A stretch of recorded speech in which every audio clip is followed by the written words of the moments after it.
kids! Once again, it's Joshua here with the Bible and an atheist point of view.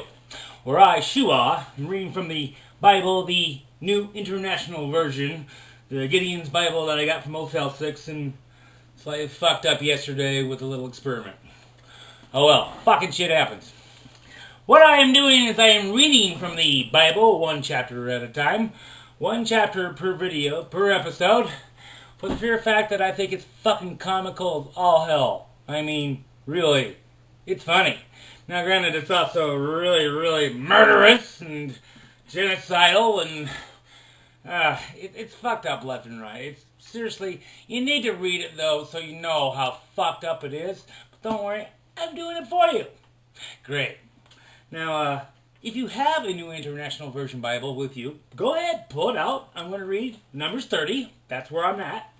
That's where I left off. And, of course, before I start, I'm going to, well, I think I'm just going to keep on rocking it. Fuck it. Oh, yeah. Okay. Where we going? Chapter 30, verse 1. Moses spoke to the heads of the tribes of the people, saying, "This is what the Lord has commanded." Because he told them directly, don't you know? Verse 2, if a man vows a vow to the Lord, or swears an oath to bind himself by a pledge, he shall not break his word, or else shit will happen. Like shit's not gonna happen, right? Okay. Verse 3, if a woman vows a vow to the Lord, you see shit's changing now, and binds herself by a pledge while within her house, her father's house, in her youth. Verse 4, and her father hears of her vow and her pledge by which she has bound herself, and says nothing to her, then all her vows shall stand, and every pledge by which she has bound herself shall stand. But if her father opposes her on the day that he hears of it, no vows of hers, no pledge by which he has bound herself shall stand, and the Lord will forgive her because her father opposed her. What? Whatever. Verse 6, if she marries a husband while under her vows or any thoughtless utterance of her lips, why would she have bound herself? Bound herself! A lot of bondage going on there in the Old Testament. Verse 7, and her husband hears of it, and he says nothing to her on the day that he hears. Then he vows shall stand, and her pledges by which she has bound herself shall stand. Verse 8, but if on the day that her husband comes to hear of it, he opposes her, and he makes void of her vow that was on her. You've been voided. I like it. As the thoughtless utterance. Thoughtless utterance. You thoughtless uttering bastards. Of her lips by which she bound herself. And the Lord will forgive her. Of course he will. Or not.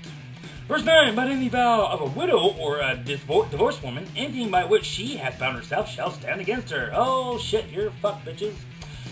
Verse 10, and if he vows in her husband's house or bound herself by a pledge with an oath. And if she's vowed in her husband's house or bound herself by a pledge with an whatever. Verse 11. And her husband hear of it and said nothing to her and did not oppose her. Then all of her vows shall stand, and every pledge by which she bound herself shall stand. What? Fuck! What's standing? God! A pledge stands? That's like cutting a fart in half and painting it yellow. Verse 12, but if her husband makes them null and void, like a check. You pick up a check that is null and void, and sorry, on the day that he hears them, then whatever proceeds out of her lips concerning her vows, or concerning her pledge, or herself, shall not stand. Her husband has made them void, and the Lord will forgive her. Like a check. Like a bank. We'll forgive you this one time and waive half the fee. Verse 13, any vow and any binding oath to afflict herself, okay, to her husband may establish, or her husband may make void. Make void. I make void. Verse 14, but her husband says nothing to her from day to day. Then he establishes all her all her vows, or all her pledges that are upon her. What are these, like, bling or some shit, I mean, is this like, what's the word you're looking for? You're not wearing enough flair, that's it. Vows and pledges, they're like flair. They're wearing them all over. You're not wearing enough flair. He has established them because he said nothing to her on that day that he heard of them. Verse 15. But if he makes them null and void, null and void, you are null and void. Get the fuck out. After he has heard of them, then he shall bear her inquiry. Okay, whatever, I don't know. This is the last verse. Be glad, it was a short chapter.